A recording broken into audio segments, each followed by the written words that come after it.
Buen día, tengan todos ustedes. Agradezco a la comunidad universitaria que se encuentra presente en este observatorio sobre seguridad y justicia con un tema de actualidad. Un tema que trae claroscuros en virtud de la renuncia del fiscal general del estado de Jalisco, Octavio Solís Gómez, y el nombramiento cuestionable del nuevo fiscal del estado, Luis Joaquín Méndez Ruiz. Es uno de los tópicos que mucho hemos tocado en estos programas del observatorio, y toca a una buena cantidad de investigadores, profesores investigadores, profesionales en estos rubros, para tocar estos puntos y desarrollarlos en su justa dimensión. Se encuentra con nosotros en este programa el licenciado, el maestro Juan Carlos Guerrero, que es abogado general de nuestra Universidad de Guadalajara, profesor de tiempo completo en nuestra División de Estudios Jurídicos y especialista en política pública. Juan Carlos, seas tú bienvenido a este programa. Muchas gracias, Alfonso, compañeros panelistas. Un saludo a todo el auditorio. También agradecemos la presencia del profesor investigador del Centro Universitario de la Ciénega, Rubén Ortega Montes. Muchas gracias, estimado doctor Alfonso, compañeros todos. Un agrado compartir este momento. Muchas gracias, Rubén. Bienvenido. Y justamente se encuentra el director de este observatorio, el doctor Luis Octavio Cotero Bernal, al cual saludamos afectuosamente. Actualmente, mi estimado jefe de departamento, Alfonso Partida, al abogado general, a nuestro compañero, el doctor Rubén, el Napo, ¿por qué no? Aquí estoy a sus órdenes con mucho gusto en este tema tan interesante, que es urgente que se atiendan estas cosas tan delicadas que pasan. Gracias. También se encuentra con nosotros el doctor Francisco Jiménez, que es profesor investigador del CUSH, para desarrollar el conjuntamente con nosotros. Estimado Alfonso, muchas gracias por la invitación. Abogado general, fuerte abrazo.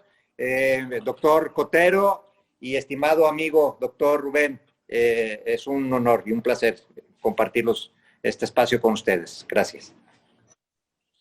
Pues, entrando directamente al tema, haremos una pequeña introducción en virtud de que la política criminal, que es lo que abarca justamente la aplicación del derecho penal, del derecho procesal penal, la investigación criminal y la persecución de los delitos, es considerada así desde el siglo pasado como las acciones tácticas, estratégicas, implementadas por el Estado y empleadas por los órganos de gobierno para hacer frente a la criminalidad.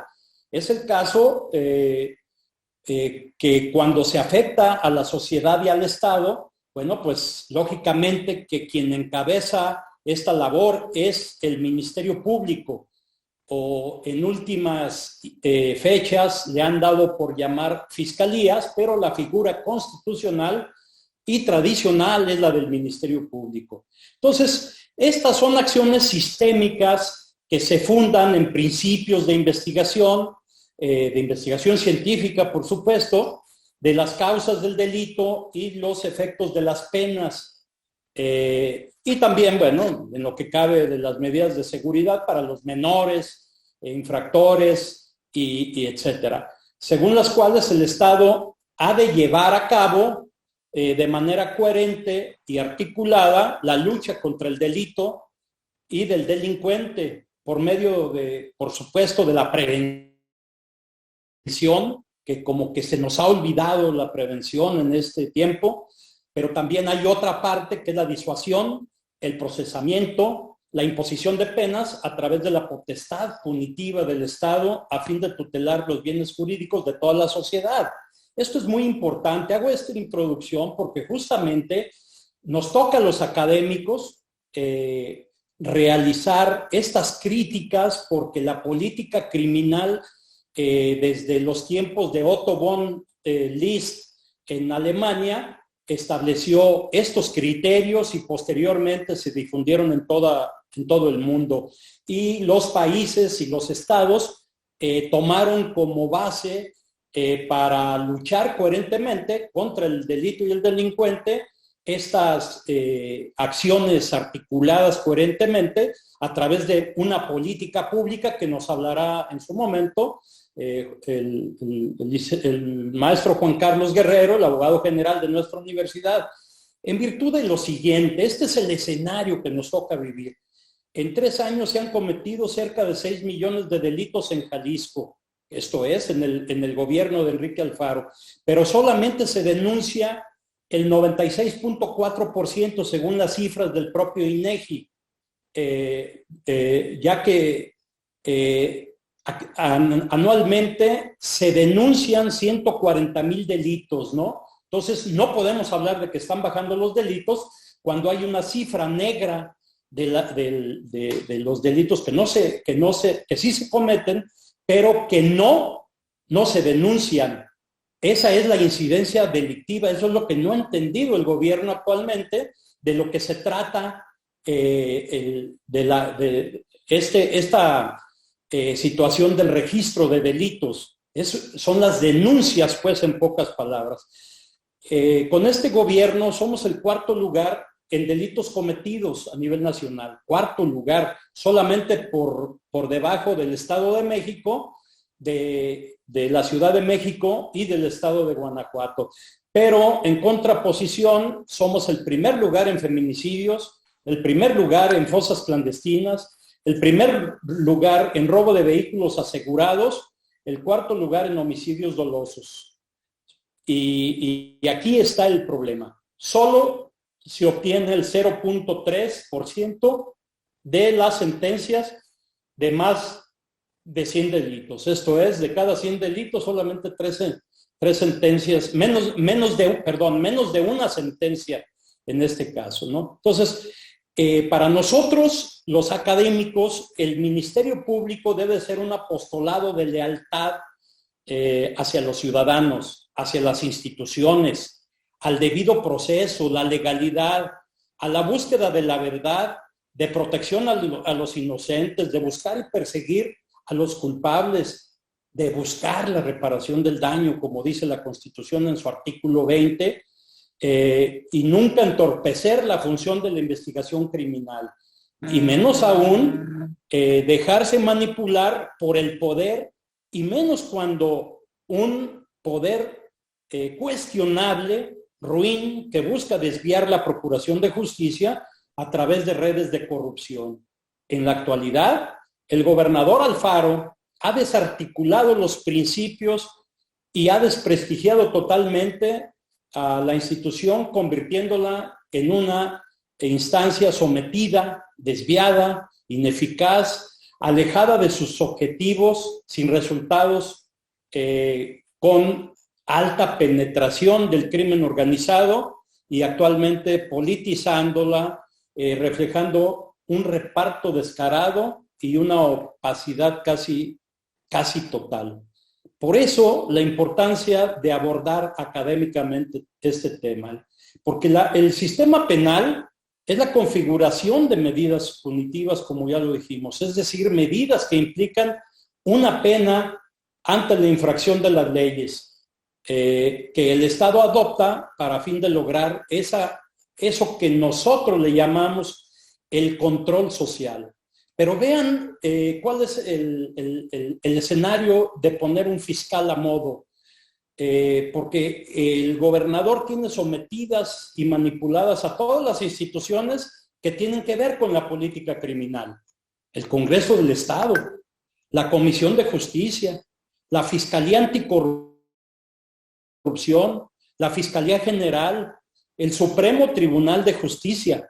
el Tribunal de Justicia Administrativa, el Consejo de la Judicatura, la Secretaría de Seguridad Pública, el Instituto de Ciencias Forenses, los reclusorios, pero admite, en contraposición, que el crimen organizado tiene alta penetración en estas instituciones. Ese es el escenario y quiero dejar con el análisis de la política pública, de lo que debe de ser una coherencia en una política pública, a nuestro abogado general, el maestro Juan Carlos Guerrero, que en este momento hará uso de la voz. Muchas gracias, querido Alfonso, compañeras, compañeros, a todo el auditorio. Primero que nada, un saludo para todos y mi reconocimiento para el Departamento de Derecho Público, para el Observatorio de Seguridad y Justicia que dirige mi maestro Luis Octavio Cotero Bernal y Alfonso Partida Caballero por estos espacios en donde, como ya lo dijo maestro Alfonso, pues se intenta abordar los temas públicos, de interés público, desde una óptica teórica, filosófica, doctrinal, académica, que permita dotar de herramientas suficientes a los tomadores de decisiones para poder implementar políticas públicas eficientes, eficaces y que, como dijimos, ponga, o como hemos dicho, ponga en el centro del ejercicio y de esta función pública a las y los ciudadanos. Por eso mi reconocimiento y de verdad el agradecimiento infinito por poder vertir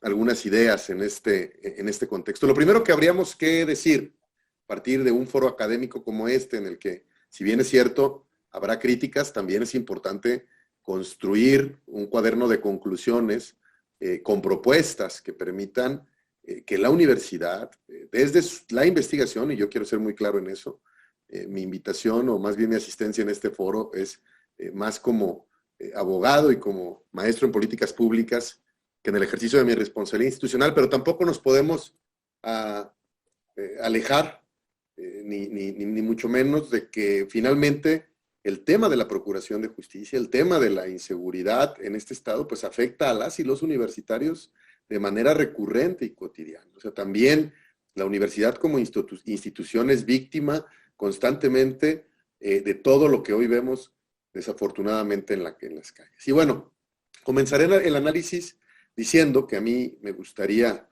hacer algunas preguntas detonadoras que permitan que también quienes son expertos en el tema de la política de seguridad, de la política de criminalidad, de la política de persecución, de la política de sanción y de la política de reinserción, que son quienes nos acompañan en este foro, pues pudieran compartir a partir de ciertas reflexiones. La primera es que me parece que es un error que se ha asumido en los gobiernos, particularmente en los últimos años, el no poder distinguir claramente entre la seguridad pública y la política en materia de seguridad pública y la de procuración e impartición de justicia.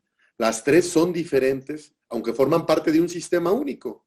Hay miles de tratadistas que así lo han expuesto, y me parece que en mucho eso es el no tener claridad en que cada una de las etapas de un sistema completo de justicia, pues están concatenadas, están relacionadas, tienen que ver una con otro, pero no dejan de tener su parte de exclusividad, por así llamarlo. O sea, cuando pones a un policía, por ejemplo, en la tarea tan ardua de procurar justicia, pues los resultados no han sido los más adecuados, aun cuando las películas de alguna forma digan eso. La verdad es que no ha sido así, o cuando pones a alguien que no tiene experiencia policial en la prevención, en la disuasión, en los temas de política policial de cercanía, por ejemplo, al frente de corporaciones policíacas. También ha sido claro que no ha habido los mejores resultados, y particularmente en el esquema de la sanción, pues cuando no se pone a personas con la carrera judicial o con el perfil adecuado para impartir justicia, para analizar, para retrotraerse de su militancia en algún tema particular, ¿no? Y poder observar un asunto, un fenómeno social, un fenómeno jurídico desde el punto de vista de la ley, pues se vuelve muy complejo. Entonces yo comenzaré por decir que lo importante, quizá, para comenzar este análisis, es poder hacer esta separación de todo lo que conlleva el sistema de administración de justicia en México y particularmente en Jalisco. Desde la seguridad pública, ¿no?, que deben de tener ahí expertos con cierto perfil, con ciertas características que permitan una reconciliación con la sociedad. Hemos sido testigos de manera recurrente en que a veces, de manera injusta en muchas ocasiones, justa en otras, pues los elementos de seguridad son los peor evaluados y los más señalados por las autoridades, cuando en ocasiones no cuentan ni con el mínimo indispensable para poder llevar a cabo la función sustantiva de prevenir el delito.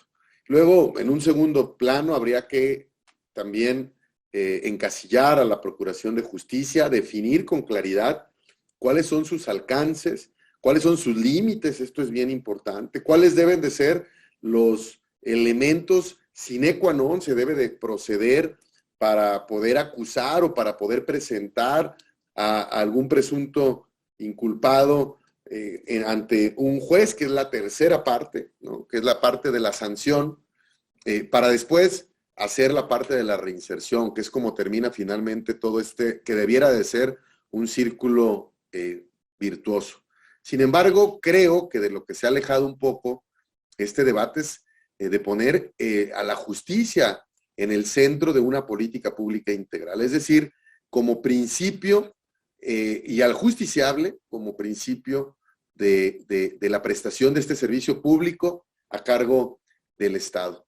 Por eso, yo lo que creo es que debemos de tenerlo como muy claro, primero desde la academia, para luego poderlo compartir con los tomadores de decisiones y que estos tomadores de decisiones puedan ordenar o puedan incluir o incorporar todas las capacidades institucionales y todas las capacidades legales muy bien delimitadas, muy bien definidas en cada uno de estos procesos. Mientras eso no ocurra, pues va a haber concurso de capacidades, concurso de responsabilidades y por supuesto que, como se dice en el argot, unos y otros estarán pisándose los pies y echándose la culpa. Y me pongo un ejemplo muy sencillo. En cualquier delito que se comete normalmente en el fuero común, pues llega el primer respondiente, que normalmente es un elemento de una corporación de seguridad pública.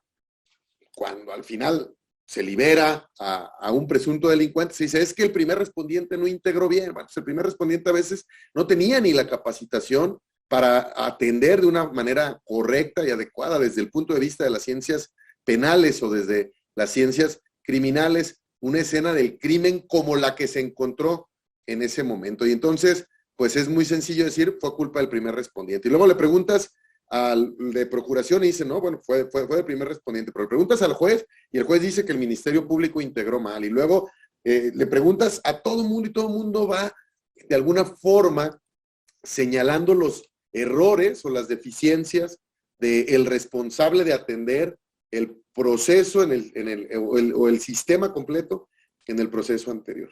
Y ahí valga el comentario, porque creo que efectivamente ya estoy por concluir mis primeros 5 minutos, de la necesidad de que también volteemos a ver al Poder Legislativo en este caso. O sea, tan cuestionable es que el gobernador en el discurso, o los gobernadores en general, en el discurso hablen de fiscalías autónomas, hablen de ministerios públicos alejados de los intereses políticos o de los intereses económicos o de los grupos de interés y que en la práctica siga queriéndose poner el chaleco de fiscal y en el discurso diciendo que él está dándole personal seguimiento a ciertas investigaciones, como también desafortunado es que al día de hoy las y los diputados no tengan una propuesta armada para tener claridad en estos límites que se deben poner. Recordemos que en un sistema republicano como en el que vivimos, los poderes del Estado están diseñados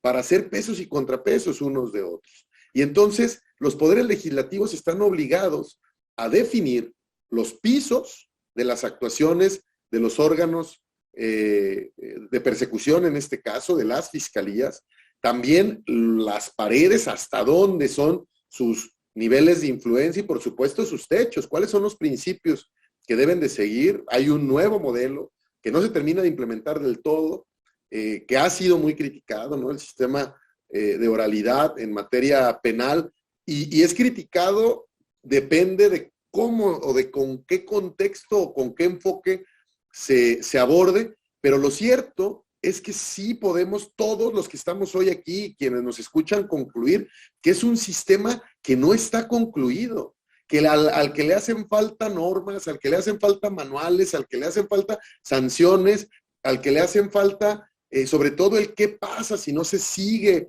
el modelo, digamos, científico desde la criminalidad que el país decidió adoptar desde hace años y que es el que actualmente rige nuestros sistemas de justicia en el fuero común y, por supuesto, en materia federal. Yo terminaría diciendo que lo que verdaderamente hace falta, y digo, va a ser insuficiente un diálogo y una charla como esta, habría que comenzar a platicarlo más frecuentemente, es un rediseño de la política criminal o de la política de la persecución del delito que abarque tres elementos principales. El primero, poner al ciudadano en el centro del debate o en el centro de la política. Si no ponemos al ciudadano en el centro de la política, pues lo único que vamos a lograr es que las instituciones responsables se estén culpando unas a otras, cuando en vez de estarnos tironeando en un círculo, todos volteamos a ver al centro, podemos tener un mejor resultado y un mejor abordaje de los temas sociales y de los temas públicos. Entonces, lo primero es que debemos de poner al ciudadano en el centro de esta política. Lo segundo es que nuestros legisladores, la gente que hace las leyes, que hace las normas, que diseña los sistemas, deben de definir claramente cuáles son las capacidades de cada uno de los operadores del sistema, cuáles son sus límites y particularmente y muy importante, que no quede únicamente en el papel. Hay que dotar de todas las herramientas necesarias a estos operadores de este sistema para que tengan y para que puedan hacer su labor con dignidad y por supuesto con todas las herramientas a las que se refiere. Y aquí me pongo un solo ejemplo, pues de nada sirve la reforma tan importante que se hizo en el Instituto de Jalisciense de Ciencias Forenses para dotarlo de autonomía, si al final se quedó en eso, en un fraseo muy bonito que se truncó cuando dejaron de financiar todo lo que iba a ser un sistema de generación de insumos y de pruebas para que los jueces pudieran resolver con muchísimos más elementos todo lo que ocurría en esta materia. Y la tercera, que también me parece muy importante, es un cambio en la mentalidad de quienes administran o quienes toman las decisiones públicas para que no les dé o para que no nos dé resquemor pensar en las autonomías. O sea, para que no pensemos quienes toman decisiones o que no piensen los tomadores de decisiones que declarar un organismo autónomo es perder control o es perder poder. Es entregarle a la ciencia y entregarle a la objetividad uno de los bienes más preciados que cualquier sociedad tiene, que es la justicia. Y si logramos entender que la justicia es el principio del bienestar de una sociedad, al menos quienes hacemos el análisis desde la política pública de los fenómenos sociales, entendemos que cuando pones un principio en el centro del debate como la posibilidad de entregar un bien público, comienzas a cambiar el chip y comienzas a identificar dónde están los puntos a corregir, los puntos a crear y por supuesto tienes más posibilidades de hacer un diseño global que permita lo que las políticas públicas señalan como mecanismos de control y de evaluación, ¿no? La presupuestación, la evaluación periódica, constante, con indicadores que permita que los intereses ajenos a la impartición de justicia clara, pronta, expedita, puedan influir en la toma de decisiones o en la labor sustantiva de cualquiera de los operadores. Las instituciones de seguridad pública, las instituciones de procuración de justicia y persecución del delito, los juzgadores y, por supuesto, los administradores de las penas, ¿no? Que sería también hablar infinito sobre eso para poder reinsertar socialmente a quienes cometan una infracción. Esa sería mi participación y agradecidos, esperando que estas sencillas y humildes reflexiones puedan ayudar a construir un cuaderno de reflexiones que permitan construir una propuesta que pueda ser puesta a consideración de los tomadores de decisiones. Muchas gracias, maestro Alfonso, maestro Cotero. A los compañeros panelistas, un saludo a todas y a todos. Agradecemos en lo que cabe de tu participación, Juan Carlos, y tomamos los datos desde tu visión con una política pública para la procuración, administración de justicia. Doctor Ortega, tú has sido un agente del Ministerio Público, un estudioso del fenómeno de la criminalidad, has formado parte como asesor de lo que vienen a ser las corporaciones policiales y actualmente como profesor investigador. Nos gustaría que nos dieras tu punto de vista, sobre todo del escenario en que nos encontramos, por qué estamos en esta cúspide y cuál sería tu opinión y sobre todo de los puntos que debemos de atacar. Muchas gracias, mi estimado doctor Partida. México se encuentra entre los países más inseguros del mundo, según la encuesta Gallup. Dicha encuesta revela que nuestro país es considerado entre los más inseguros de países que incluso están en guerra civil, como lo es Libia, o que países que se encuentran bajo la ocupación yihadista, como Malí, o bajo asedio de las pandillas o maras como Honduras, e incluso más inseguro que Palestina, que ha padecido un conflicto violento prolongado con Israel. Partiendo de esta proyección, de este estudio, hacemos el análisis de nuestro país. México inseguro y Jalisco entre lo más inseguro, con los lugares que ya nos indicaste. Primer lugar en desaparecidos, cuarto lugar en homicidios, primer lugar en feminicidios y un sinnúmero de cuestiones que nos tienen con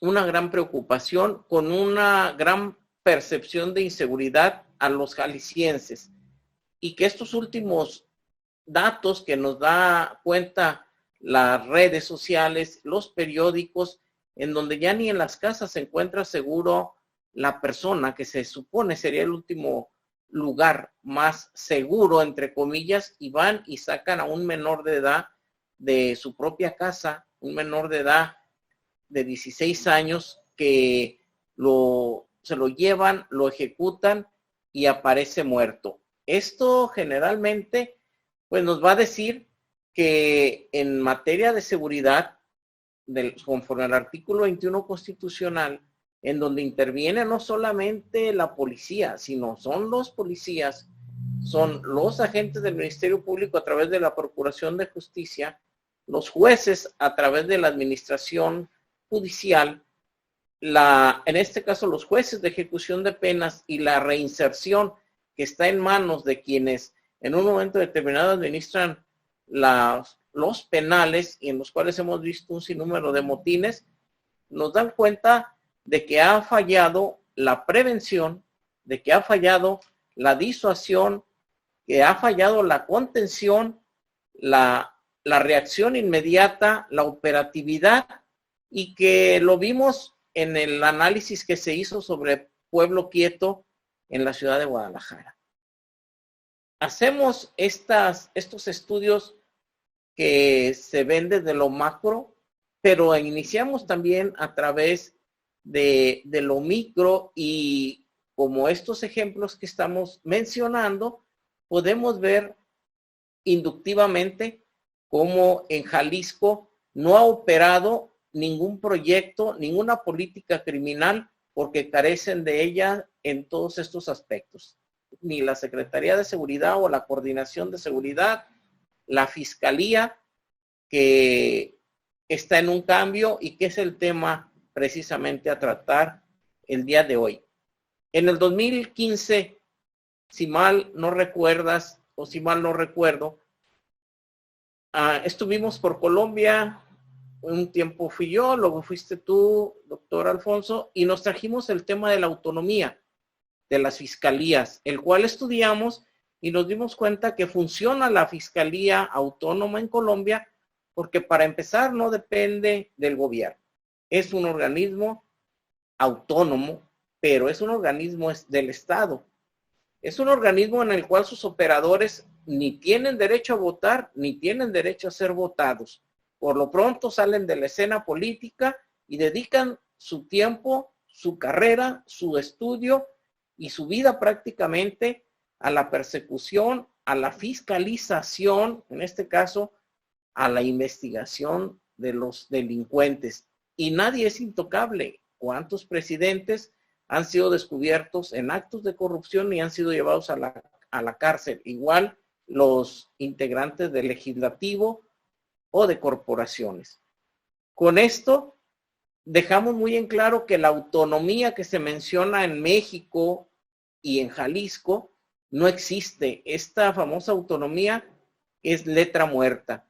Y en el caso de Jalisco, cuando se nombró a Solís Gómez como fiscal, a un procurador que venía de la parte más oscura, acostumbrado a manejar el procedimiento penal que era propio del Congreso del Estado y que podía meter la mano y hacer las reformas necesarias, se vio de pronto frente a una realidad muy diferente, a una realidad en la que el Código Nacional de Procedimientos Penales no lo puede manipular desde el Congreso del Estado ni con la mayoría que tiene el Partido de Movimiento Ciudadano y sus aliados que han sido gran parte de este fracaso, como son el Partido X, Acción Nacional, el propio PRI, etcétera, etcétera. Las indefiniciones de Morena.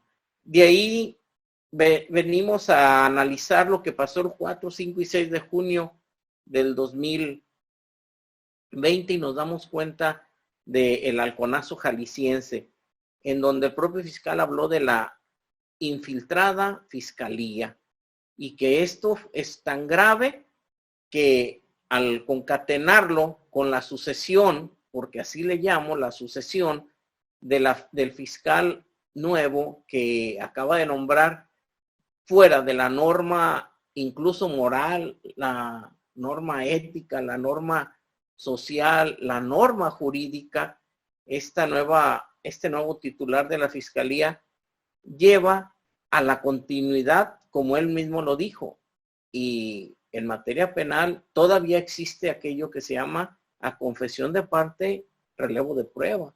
En este caso, a reconocimiento expreso, si lo vemos desde el nuevo Código Nacional, a reconocimiento expreso de los hechos delictuosos, pues simple y llanamente nos vamos al procedimiento abreviado. Y haciendo un juicio de esta naturaleza, pues tenemos una fiscalía que nos está ofertando continuidad, una continuidad de ineficacia, de ineficiencia, de ineptitud, de corrupción y que seguramente no nos va a responder de ninguna forma positiva, como ya se vio en este último caso que mencionamos, como ya se vio en los homicidios, en el feminicidio con el que recibieron al fiscal de una abogada que se dedicó a defender cuestiones sociales. Esto como primera parte, y haciendo el énfasis que el Instituto Jalisciense de Ciencias Forenses, cuando se buscó la autonomía, se excluyó, se sacó del servicio médico forense de la Procuraduría, precisamente para tratar de darle una imparcialidad.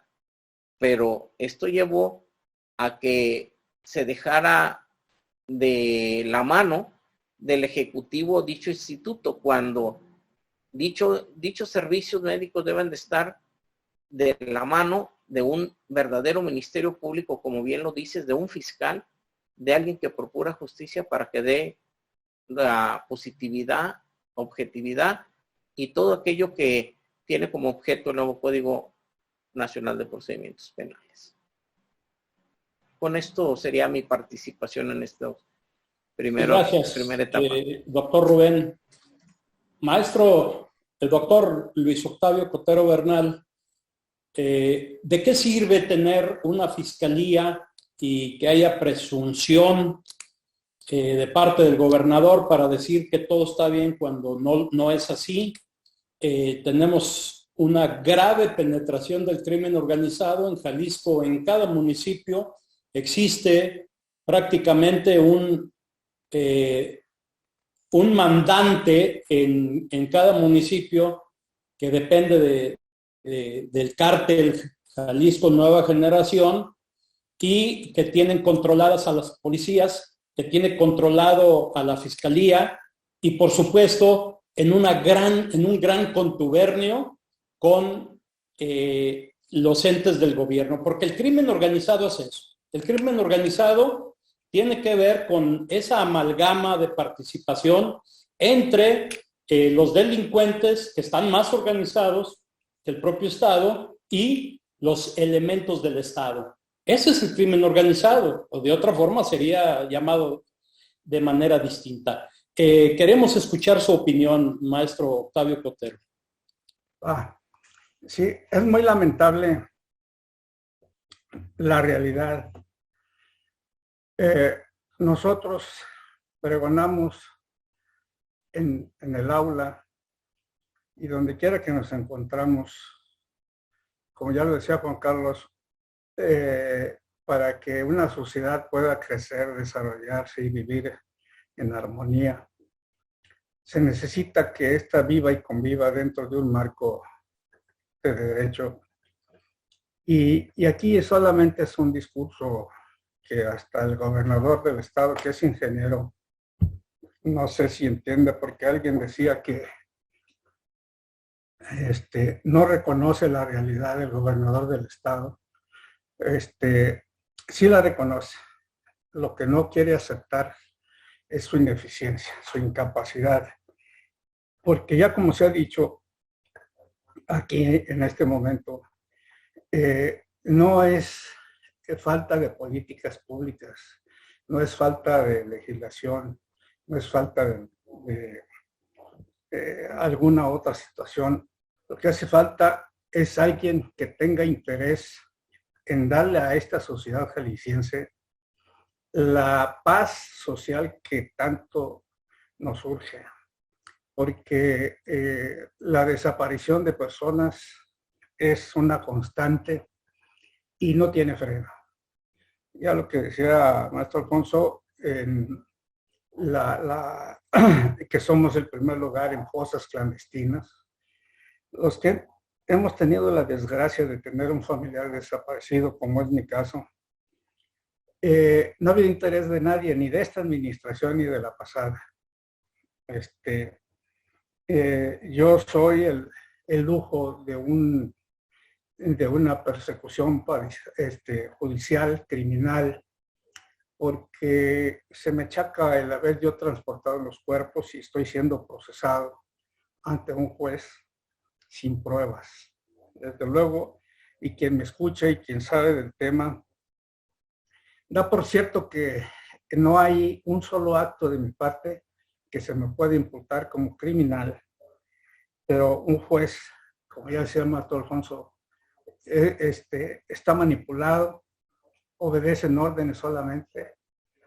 Las diputadas que yo confiaba en que serían más valientes que los hombres diputados,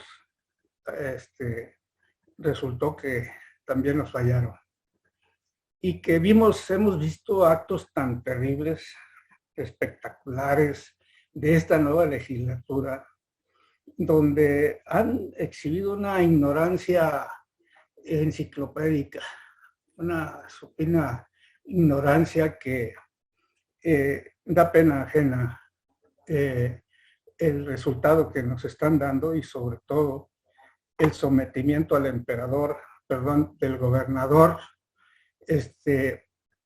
del estado que se conduce como tal. Sí, es que tenemos un gobierno republicano, pero cosa que no es cierto. En la realidad es otra. El presidente le mantenemos 500 títeres en el Congreso de la Unión, 128 en la Cámara de Senadores y aquí 38 diputados que han exhibido su poca calidad moral, su poca dignidad, el honor que deben de tener para hacerse respetar en el cargo que la sociedad les confió, y que están exhibiendo el fraude en el que están incurriendo al engañarnos, que habrá que tipificar, porque leyes ya tenemos de sobra, que el incumplimiento del deber y la falta de cumplimiento de los compromisos sean sujetos de una sanción.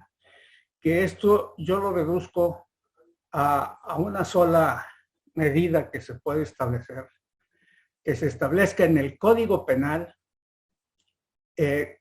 la sanción a la mentira. Si aquí se sancionara al servidor público o a cualquier ciudadano mintiendo ante una autoridad, el incumplimiento de un compromiso, creo que bien merecen una pena sin derecho a la libertad bajo fianza.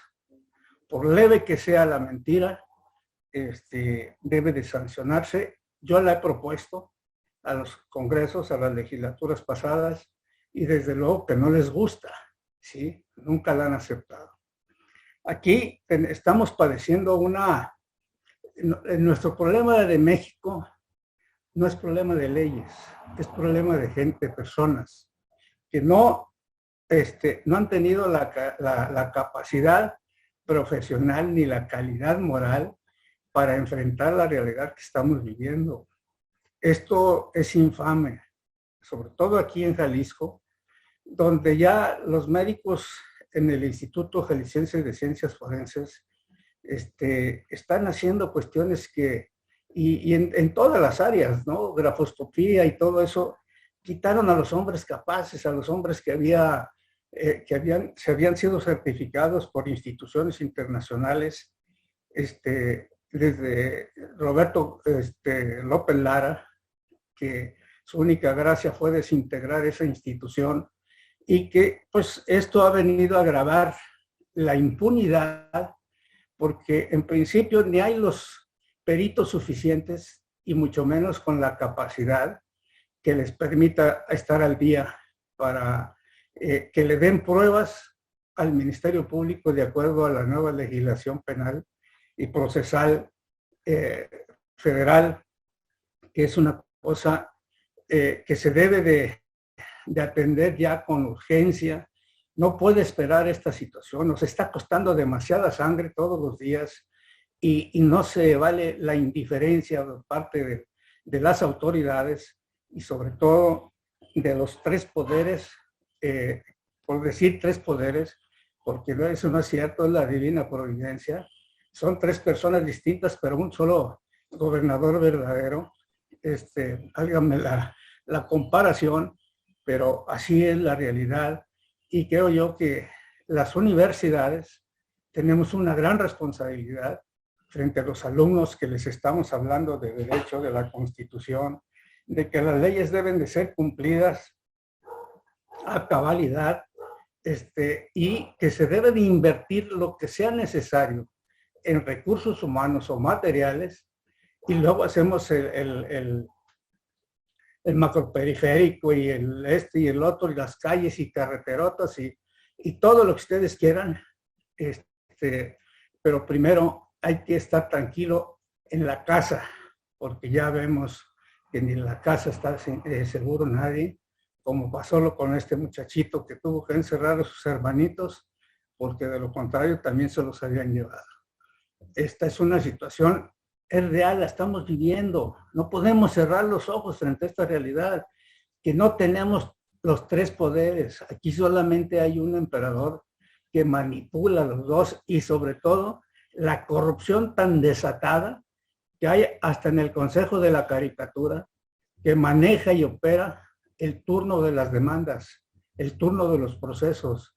Eso no podemos estarlo callando y menos ocultarlo. Así que yo creo que aquí lo que necesitamos es enfrentar esta realidad. Ya de leyes el país está de sobra, y como todo país mediocre, lo que le sobran son leyes. Un país que avanza, que crece, con poquitas reglas se desarrolla, y nosotros estamos buscando el cómo no el cómo sí. Así que, pues yo creo que es urgente que también nosotros los académicos hagamos conciencia a nuestros educandos, decirles, jóvenes, ustedes se quedan y van a enfrentar una realidad que en la ley es una y en la realidad es otra.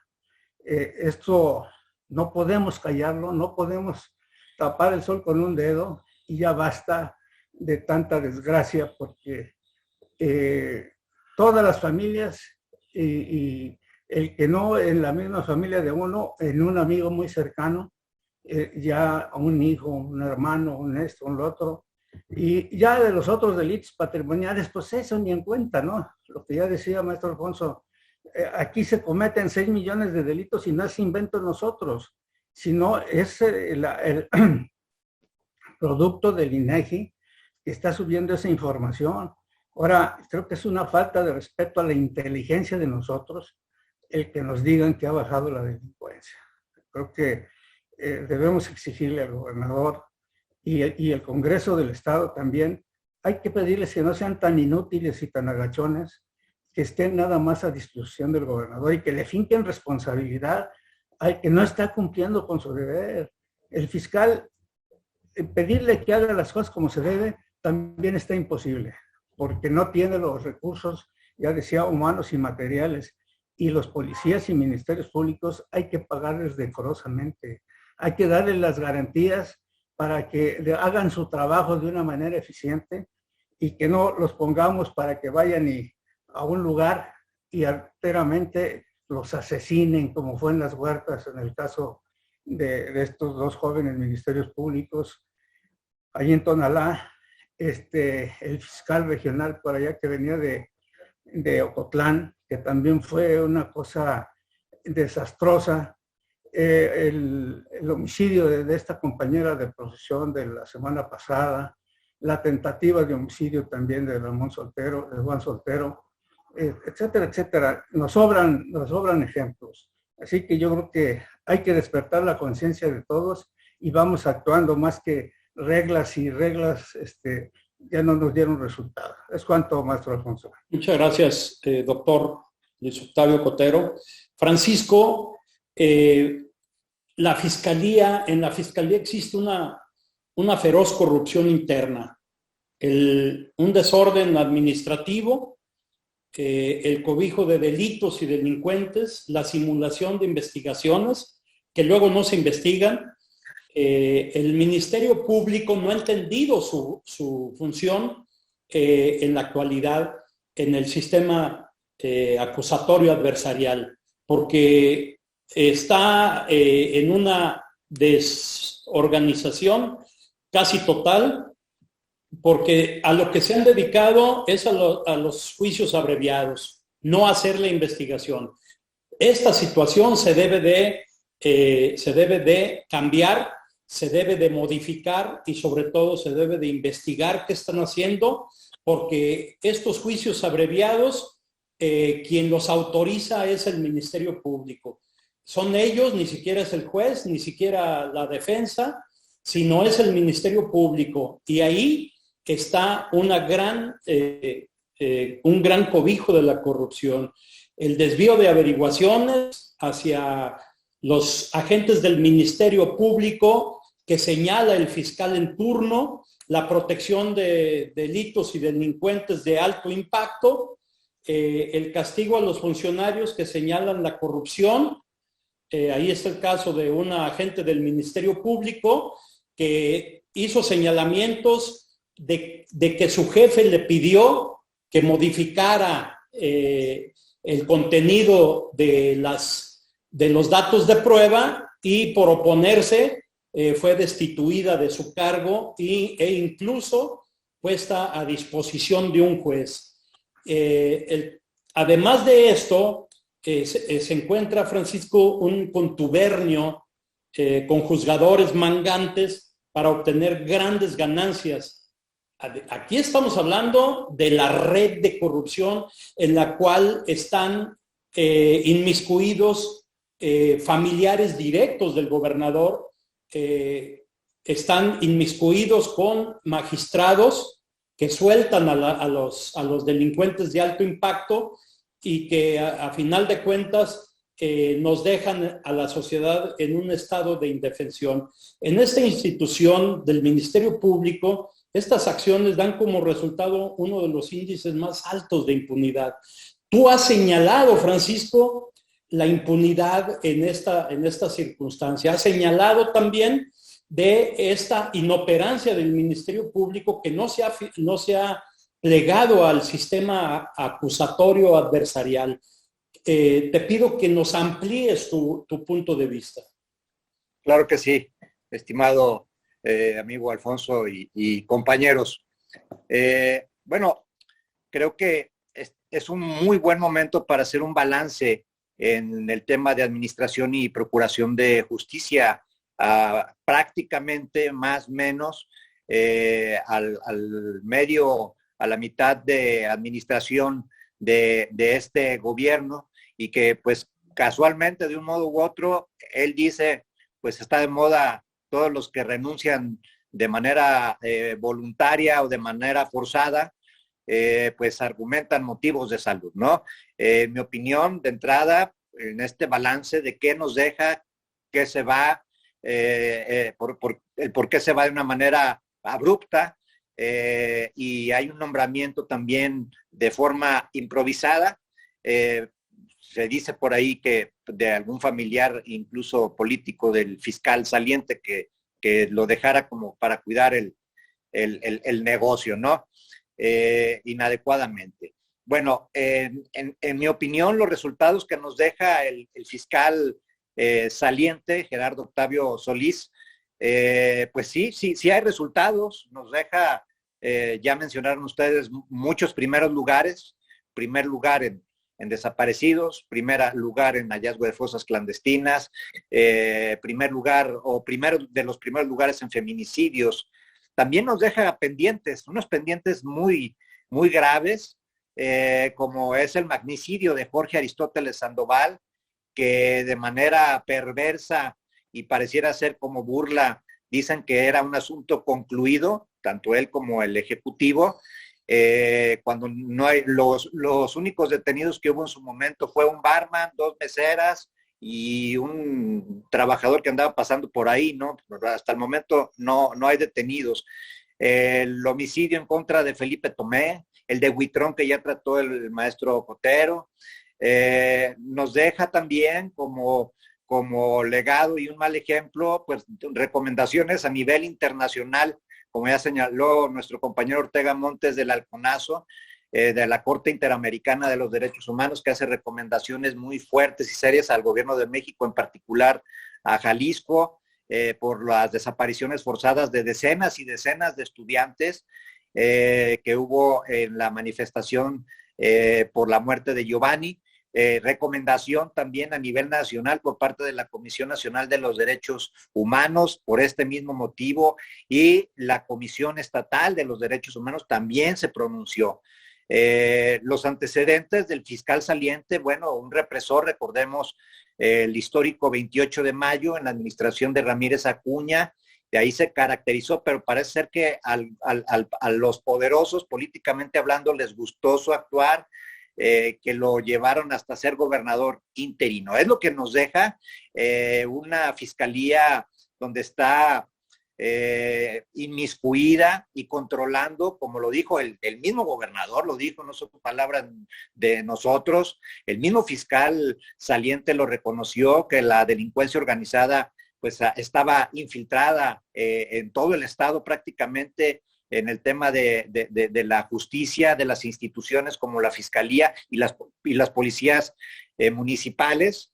Y bueno, pues estos son una crisis fuerte, que no han invertido lo suficiente en el Instituto Jalisciense de Ciencias Forenses para resolver la problemática que tienen miles y miles de jaliscienses con el tema de los desaparecidos o los homicidios que se han disparado y multiplicado. Y creo que pues hay retos que tiene el nuevo fiscal, y retomo un tema muy interesante que puso en la mesa nuestro abogado general, que señala: no hay que tener miedo a la autonomía.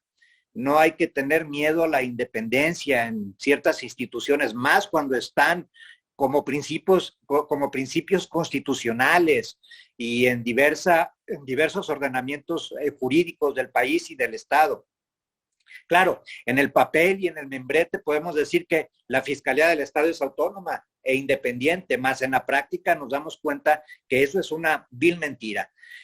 El fiscal, en este momento, lo que fue el procurador en su momento, pues son los abogados del gobernador en turno. Cuidan sus intereses, cuidan sus espaldas, cuidan sus estadísticas, las manipulan, las maquillan para que diga el gobernador que todo va muy bien. Y como ya dijeron hace unos minutos, cuando las cosas no van así, cuando los delitos no van a la baja, sino van a la alza, pero se desalienta y se golpea al ciudadano de forma sistemática, se le revictimiza con la intención de que no denuncie. Ya comentaban también hace unos minutos que se echan la bolita, el Ministerio Público le avienta la pelota al eslabón más débil del sistema, que es el primer escondiente o el primer evadiente, que se encarga de desincentiva a los ciudadanos, los desmotiva a que denuncien con la finalidad de que no entren a las estadísticas. Y si no hay denuncia presentada, no hay delito, entonces las estadísticas bajan. Es la manera tramposa en que algunos funcionarios fueron quedándose y enraizándose en el poder por el manejo de cifras. Ahora bien, efectivamente hay un nuevo fiscal en esta coyuntura que es un balance interesante y yo creo que es el momento en que el Congreso del Estado se active y cambie el mecanismo de elección y selección del fiscal general del Estado en Jalisco. ¿Por qué no pensar incluso en una figura democrática que cuando se elige al gobernador o cuando se eligen presidentes municipales se ponga otra boleta para elegir según sus cartas credenciales, sus meritocracias, sus antecedentes académicos, profesionales, y se elija también al fiscal del Estado para que de esta forma verdaderamente sea, como lo dice nuestro abogado general, autónomo e independiente. De lo contrario, seguirá siendo el abogado, pero del gobernador, cuidando su trabajo, su silla y su espacio, siempre y cuando le dé buenas cuentas al gobernador en turno. Digamos que es algo así como el traje nuevo del emperador, a propósito de lo que señalaba nuestro maestro Cotero, ¿no? El engaño que le hacen saber al Poder Ejecutivo, lo engañan, pero él cae en el engaño y todavía lo promueve. Hoy escuchaba precisamente que tenía una buena noticia para nosotros, los jaliscienses, y que era una muy buena noticia para los familiares de Salomón, el niño de 16 años que fue asesinado. ¿Cómo puede ser una buena noticia que se haya encontrado ese niño asesinado, muerto? Claro que no es una buena noticia, es una tragedia. Que encontraron una persona, que dicen que encontraron una persona. La buena noticia era encontrarlo y encontrarlo con vida, no en las condiciones que lo localizaron. Para mí es muy lastimoso.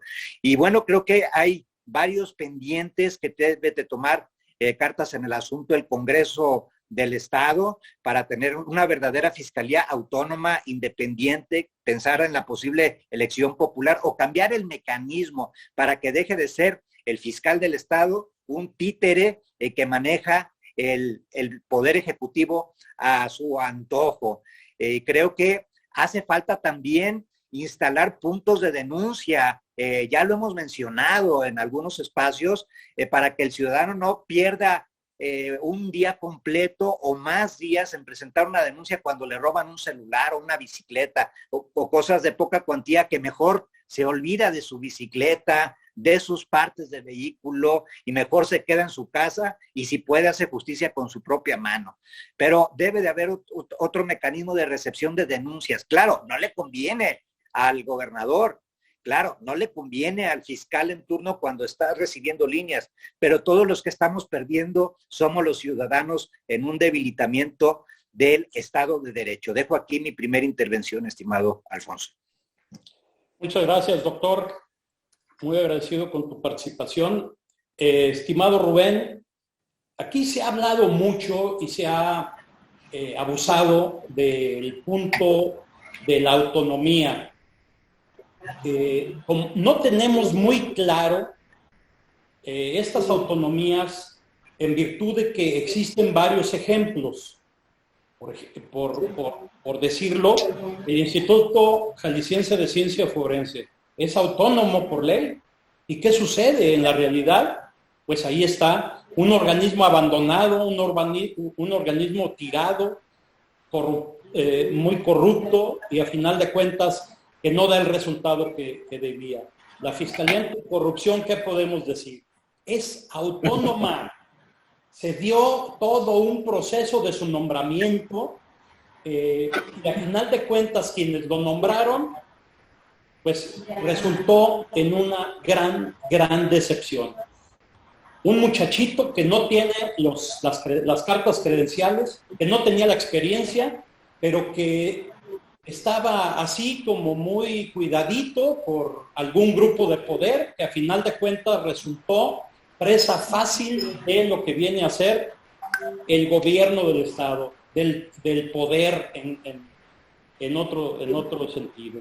El Congreso del Estado es un órgano autónomo, pero ¿qué es lo que sucede? Pues es el instrumento del propio gobernador para someter a todas estas instancias, ¿no? El Congreso del Estado es el látigo de todas las instituciones que son autónomas, como la Comisión de Derechos Humanos, como estos organismos que estamos diciendo, incluyendo al Supremo Tribunal de Justicia y la Judicatura, que son otro poder, pero él los nombra. ¿Y quiénes los nombran? Pues no nos engañemos.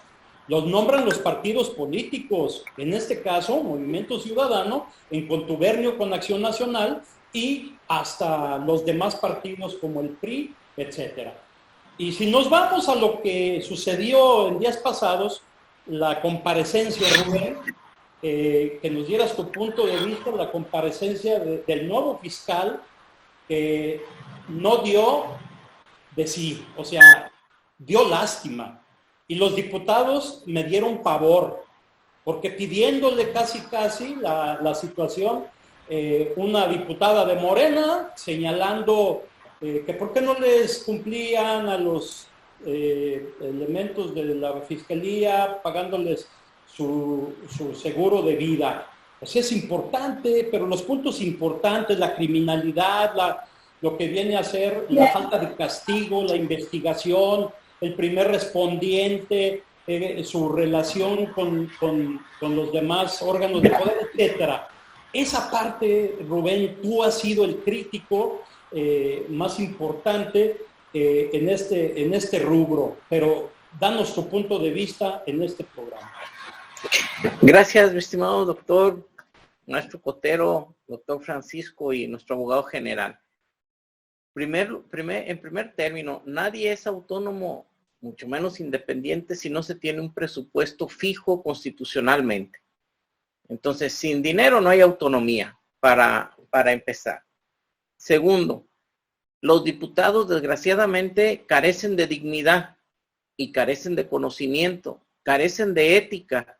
¿Por qué? Porque es increíble, es inconcebible que en ese momento le estuviera pidiendo a algunos diputados del PRI, que ya habían estado incluso en anteriores legislaturas, pidiéndole que hiciera valer la autonomía al nuevo fiscal para que ellos dieran el voto. Otros diciendo que les dejaran pasar para dar el voto al nuevo fiscal para la ratificación, que obviamente eso es una burla, ¿no? Total, en que no han sido capaces dichos diputados, ni estos, ni los de la legislatura pasada ni la antepasada, de transitar por eso se llaman transitorios, es solamente para transitar hacia un nuevo estadio de cosas. Y pedirles que fuera autónomo al propio fiscal o dar el voto a través de que se haga una fiscalía autónoma, Bueno, pues ellos son los que en un momento determinado la van a hacer. Los diputados mostraron que carecen del conocimiento de técnica legislativa, carecen de ser diputados y luego se pusieron en las manos del Ejecutivo, convirtiéndose en una mera oficialía ejecutora o en una oficialía de partes o en una secretaría ejecutiva de los acuerdos y mandatos del señor gobernador, ¿no? Con ello estamos perdiendo gran parte de lo que es la procuración de justicia, de lo que es la administración de justicia y de la reinserción social. Sin autonomía no vamos a poder transitar a lo que se establece en el nuevo sistema penal acusatorio, que ya de nuevo ya no tiene mucho, pero no, en el sistema acusatorio penal adversarial, sin operadores que lleguen con conocimiento, que lleguen con carga ética, que lleguen con un abordamiento de la procuración y de la administración de justicia genuino, vamos a tener solo administradores de homicidios, administradores cuenta desaparecidos, administradores encuentrafosas. Esto es solamente un trabajo administrativo que carece de investigación, que carece de resultados óptimos, digo, ya siquiera de resultados, ya no digamos óptimos, y que lo que prometió el nuevo fiscal fue continuidad. Da vergüenza hablar de una continuidad, es muy vergonzante. Los diputados debieron de haberse parado en ese momento y decirle, oye, ¿cómo nos vienes a ofrecer lo mismo cuando tú eres parte del problema porque eres el fiscal ejecutivo? Eres el fiscal ejecutivo de investigaciones, las cuales no han dado ninguna solución ni resolución. Nos tienes con un 0.3% de eficacia en homicidios. Eso es una vergüenza para Jalisco. Por eso tenemos a México en concordancia con los países que están en guerra civil. Como empecé hace un momento mi intervención, Jalisco es de los principales promotores y de los que per cápita ponen a México en esa situación tan grave que estamos teniendo en Jalisco un promedio de 10 muertos por día, multiplícalos en 30 días, 300, en 10 meses, 3,000, o sea, es ingrato, es terrorífico la situación que estamos pasando. Tenemos que transitar hacia una fiscalía autónoma, definitivamente, pero sin estos personajes, sin nadie de estos personajes. Y lo peor, ni los grupos, las barras de abogados, salvo algunos académicos como los que están aquí presentes y algunos que faltan, hemos sido los que hemos observado y hemos señalado las fallas de los fiscales, de los jueces, de los magistrados, que llegaron por medio del programa de cuotas y cuates a ser operadores del sistema penal acusatorio y que le han dado una mala imagen a Jalisco de ser un estado reconocido por sus juristas. Hoy el Ejecutivo nos está mostrando en qué lugar estamos, en el 27, 28 lugar de aceptación. Y de esto todo tiene que ver no solamente con la administración gubernamental, sino con todo lo que en Jalisco se realiza. Ojalá y sigamos por este camino. La Universidad de Guadalajara nunca se raja, el león negro ruge, el león negro pone razón y pone corazón para decir las cosas como deben de ser. Lástima que el ingeniero de Casa Jalisco ponga las instituciones en manos de jóvenes, de personas de maduras que provienen no de la mejor universidad de Jalisco, de los académicos, de los operadores que han aprendido en nuestra universidad. Es cuanto por mi parte. Muchas gracias, doctor. Maestro Luis Octavio Cotero Bernal, una de las características de la delincuencia que tenemos en Jalisco es la diversificación que existe en cuanto a la operación de estos grupos delictivos, porque ahora los delitos y los delincuentes están transitando hacia las redes. Están transitando en un 17%, según nos señalan, porque ahí ya te puedes encontrar la prostitución de menores, te puedes encontrar prácticamente los fraudes, la piratería, te puedes encontrar la venta de drogas y tenemos en contraposición un esquema que sigue mal funcionando con un esquema del siglo pasado y una delincuencia de mucha modernidad, de más precisión, de más contundencia y sobre todo de más inteligencia, porque ahora son los que gobiernan prácticamente en los municipios. Ya lo dijimos, si esto no lo dijo ni el fiscal, pues entonces, ¿cuál es su programa de trabajo? No presentó programa de trabajo. Es más, en la página, lo pueden verificar, en la página de Profesiones del Estado, tiene su cédula profesional del año 2018. 2018 no cumple el requisito que pide la propia Constitución, en virtud de que te pide 10 años como mínimo para poder ser fiscal. Es en las mismas circunstancias de un magistrado. ¿Y qué es lo que sucede? Pues esto ni siquiera se habla.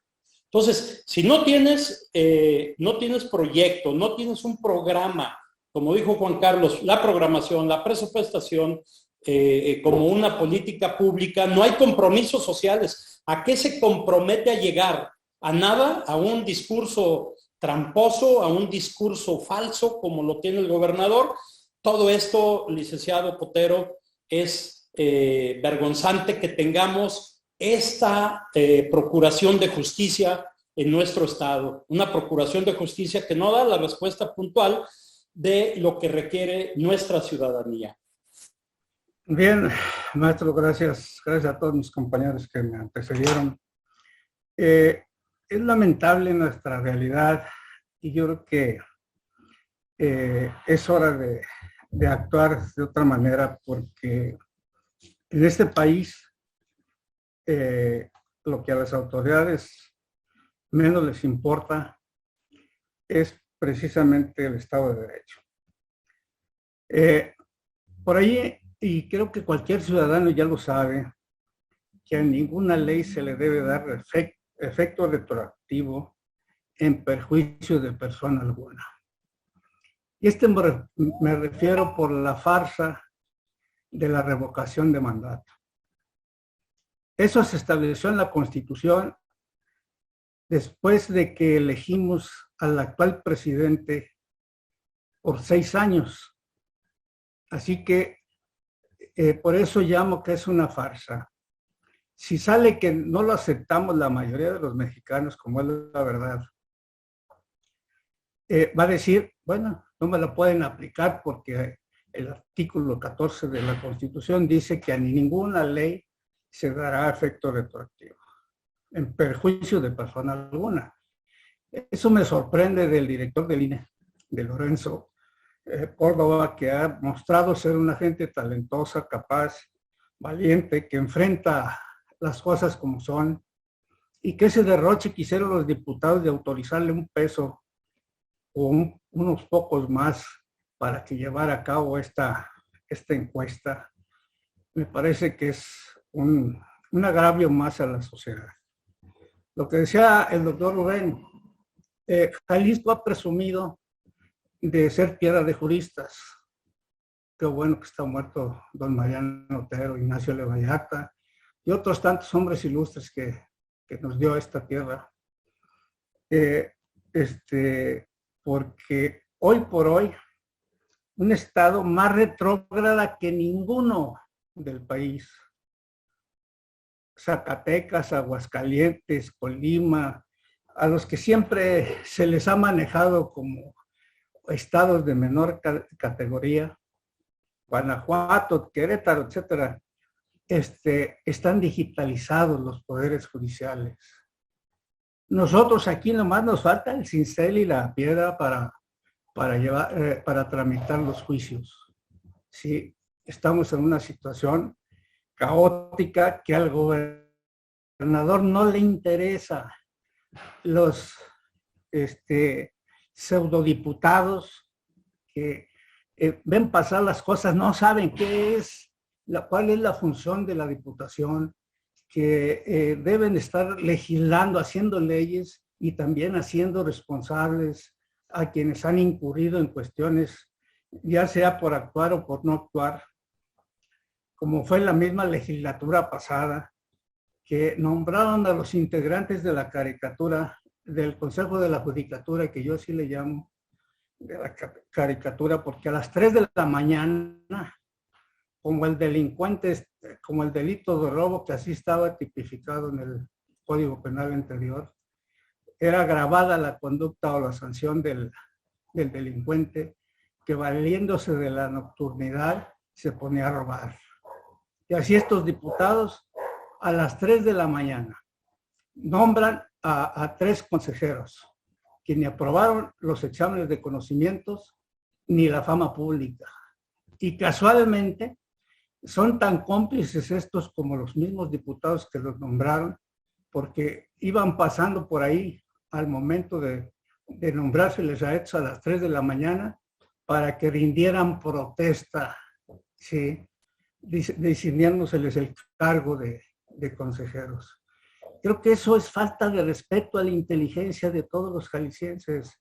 Maestro Alfonso, compañeros, esto es gravísimo y ya no podemos estar callando lo que tanto tiempo se ha hecho por los partidos, porque los partidos, los changos que los integran solamente van por el dinero y a ver dónde les pueden robar, ¿sí? Porque yo he conocido muchos que vivían en la miseria y hoy son unos potentados muy ricos que hay que cuidarse de esos.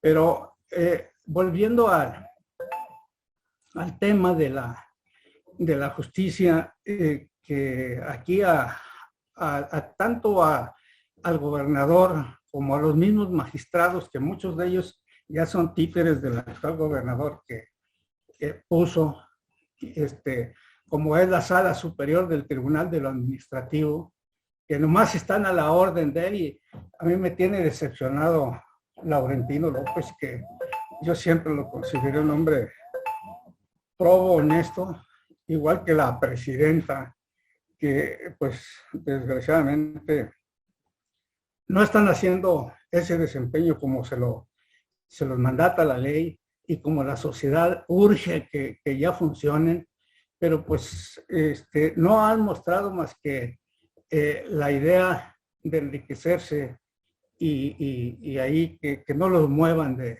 ese trabajito que indebidamente es tan costoso para nosotros los jaliscienses, porque además de muchos de ellos ni conocer la materia, ni siquiera reunían los requisitos para hacerlo.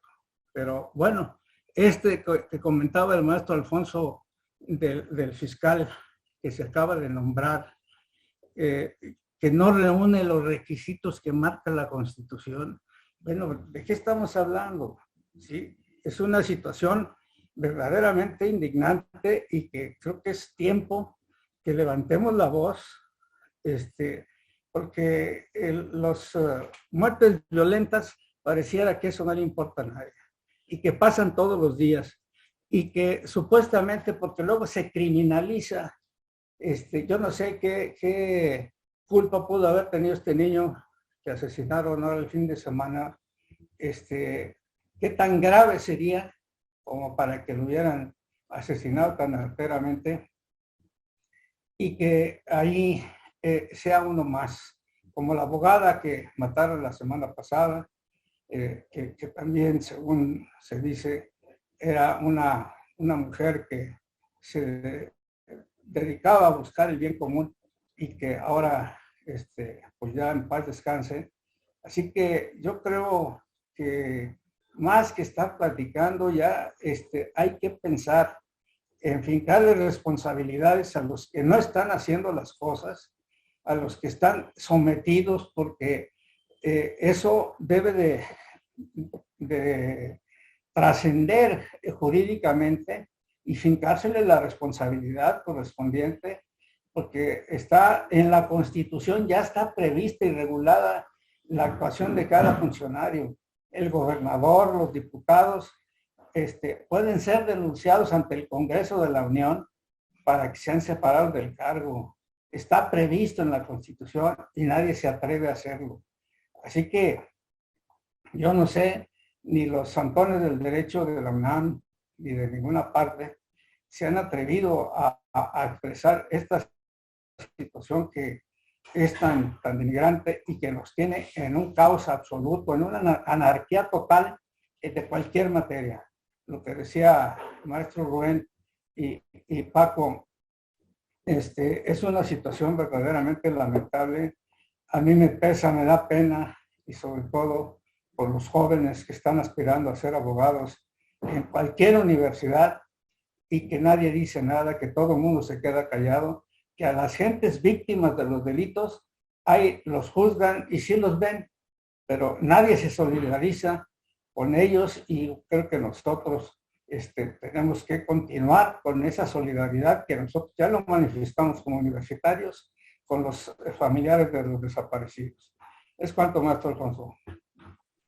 Muchas gracias. Rubén, tu conclusión en un minuto, nos está comiendo el tiempo y creo que esto vamos a tener que ampliar este tipo de programas, hacerlo por partes, que invitemos a más compañeros que den su punto de vista, porque es importante, tú lo has tocado, la participación de los colegios de abogados, que han dado mucho que desear, se quedan callados prácticamente y solamente dan su punto de vista cuando quieren que les ayuden en sus casos o que les den nombramientos a sus hijos, etcétera. Pero desgraciadamente esto es lo que está en el ambiente. Tu conclusión, por favor. Gracias. La conclusión es, para ser fiscal son los mismos requisitos que para ser magistrado. Ya apuntalaste uno de ellos, la falta del registro de cédula de 10 años. 2, para ser magistrado, mínimo debe de haber pasado un año de haber sido fiscal general o fiscal ejecutivo. Otra falla más de la técnica legislativa. No es posible que esté nombrando fiscal general al fiscal ejecutivo cuando no está en armonía con la propia ley. Esto es una falla de técnica legislativa. Tendrá que volverse a meter a ello para que pueda ser. Claro que los fiscales pueden ser, en el caso del regional, el ejecutivo pueden ser generales, y el fiscal general, ¿por qué no ha de ser magistrado? Claro, pues son personas que cuando hacen bien el trabajo deben de pasar de un área a otra y viceversa. Pero ahorita la ley que protestó el ingeniero de Casa Jalisco hacer cumplir desde la Constitución General de la República, la del Estado de Jalisco, de lo que estamos hablando, y las leyes que de ella emanen, han sido violadas. Un desagradable, un vergonzante proceso en el que los diputados mostraron una falta de conocimiento, los asesores a los que les pagan mostraron un sometimiento y también una falta total de información y de conocimiento de la reglamentación y la normatividad. Otra vez el legislativo en un desasiado proceso para nombrar fiscal. Es cuanto por mi parte, y agradecido con todos ustedes por este espacio. Muchas gracias, doctor Rubén. Francisco, tu conclusión para este programa, porque la conclusión yo creo que no vamos a terminar de seguir concluyendo que las cosas están mal hechas, de una ley que fue inicialmente promulgada por el propio Enrique Alfaro al inicio de su gobierno, que es un verdadero desastre. ¿Por qué se insistió? ¿Por qué se salieron con la suya? ¿Por qué se pretendía que todo quedara en familia con un acto de nepotismo? ¿Por qué él? que incumple los requisitos constitucionales para ser designado, que incurre en la legalidad, en algo tan obvio. ¿Por qué él? Bueno, mencionaban una palabra clave, en mi opinión, la continuidad. Es muy importante. A lo largo de los años me he enseñado a interpretar algunos mensajes de ciertos funcionarios públicos que dirigen a algún sector en específico. Cuando el procurador entonces decía, vinieron las fuerzas federales, reventaron una casa, fueron por tal persona, a mí no me avisaron, a mí no me dijeron, nunca supe nada, no nos toman en cuenta, llegan de México directamente. ¿A quién le está hablando? Cuando se habla, voy a darle continuidad, no se preocupen, el status quo va a permanecer.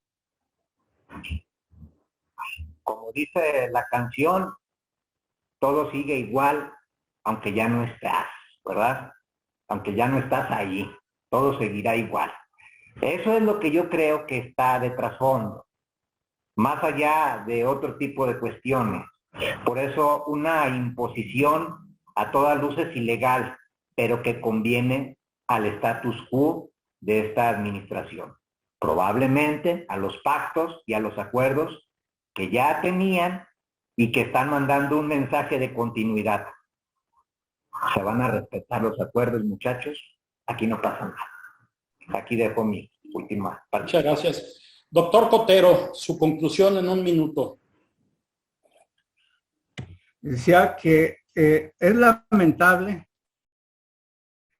que las universidades, las facultades de Derecho y todos los membretes que existen de colegios de abogados no nos solidaricemos y hagamos un frente común para exigirle a la autoridad o que deje el cargo o que el gobierno, la Cámara de Senadores les finque la responsabilidad que le resulte, porque una obligación fundamental de cualquier gobierno estatal, federal, es darle seguridad a la ciudadanía. ¿Sí? Aquí la única seguridad que tenemos es que se nos ofenda, se nos agravie, nos priven de la vida y de nuestro patrimonio la delincuencia y la administración de la justicia con una corrupción absoluta. Así que creo yo que hay que hacer un llamado al resto de las universidades para que abordemos este tema y si es posible que participen en este programa, maestro Alfonso, para a ver quién acepta, que ya sabemos que no es fácil y sobre todo atreverse a decir las cosas por su nombre. Es cuanto, maestro. Muchas gracias. Siempre hacemos invitaciones a los funcionarios, lógicamente que o no se encuentran preparados o simple y sencillamente se esconden cuando ven a los integrantes del observatorio. Siempre se nos invitaba a lo que era la crítica del análisis del informe de gobierno a algunos investigadores y se quedaban callados, aceptaban prácticamente todos los datos, todas las críticas, todas las cifras, etcétera. Pero desgraciadamente ya con este gobernador no alcanza, no le gusta la crítica. Vean ustedes lo que señaló al final de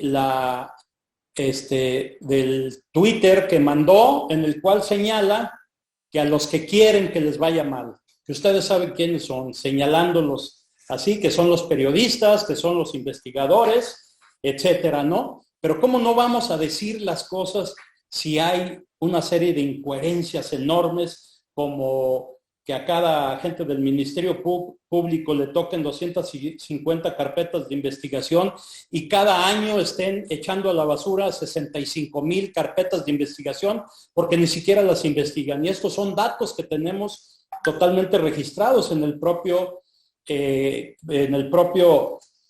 observatorio. Y como decía Rubén, Jalisco es el lugar número 28. O sea, Si en un discurso decimos que somos un pueblo de juristas, un estado de juristas, pues aquí están las realidades, ¿no? Nos sientan en una situación, pero no por las universidades, porque las hacen a un lado. Esa es la desgracia. No toman en cuenta lo que dice la realidad. Los periodistas, ahí están. Los homicidios son reales, el robo a casas, habitación son reales, el robo a los vehículos es real, etcétera. Y bueno, es así como el propio Observatorio sobre Seguridad y Justicia les agradece a todos ustedes, a los que están escuchando, a nuestros alumnos que por supuesto están viendo este programa, y como señaló el abogado general, hay que construir un catálogo de propuestas, y esas propuestas, pues simple y sencillamente las hemos hecho siempre, que es una reestructuración de la propia institución, pero de manera coherente, no que hagan reformas a la ley orgánica de la Fiscalía en lo obscurito, en el cual el Ministerio Público lo dejan sometido a un fiscal, porque aquí lo que tenemos que buscar es que sea la autonomía del Ministerio Público, que es el que hace la investigación. El fiscal que lo nombre como quiera, pero que respete la autonomía del Ministerio Público, que sea un Ministerio Público profesional, que a través de convocatorias públicas abiertas se puedan designar, que sea una fiscalía colectiva. En algunos países ya se encuentra el Consejo del Ministerio Público, como el caso de República Dominicana, y próximamente quizá vaya a estar en lo que viene a ser Costa Rica. O sea, un consejo del Ministerio Público, porque no te da una figura unipersonal, porque se convierten en verdaderos dictadores, en personajes malévolos para la sociedad que no dan la respuesta puntual. Esta fiscalía tiene que tener un presupuesto correcto, un presupuesto justo, pero eso se tiene que analizar, y como dijo el director del observatorio, no solamente hay que hacer obra pública. La obra pública más importante es la que da certeza, seguridad y transparencia a los ciudadanos. Tiene que tener este Ministerio Público la autonomía técnica, que es muy importante, y sobre todo que este nuevo Ministerio Público conozca el impacto que debe de tener el nuevo sistema de justicia, o ya no tan nuevo, decía Ortega, y tiene toda la razón, sino el sistema acusatorio adversarial. Ese es el punto que se debe de analizar en la sociedad, y que estos personajes que hablan de autonomía, sin saber siquiera que existen otras autonomías y que no se respetan, porque si nosotros quisiéramos decir qué tipo de autonomía queremos, una como la Universidad de Guadalajara, que sí sea real, que tenga una autonomía técnica y presupuestal, esa es la parte importante, pero que sea con base a resultados. A nombre del observatorio, a nombre de la Universidad de Guadalajara, del Centro Universitario de Ciencias Sociales y Humanidades, queremos hacerle patente nuestro agradecimiento a todos ustedes. Muchas gracias.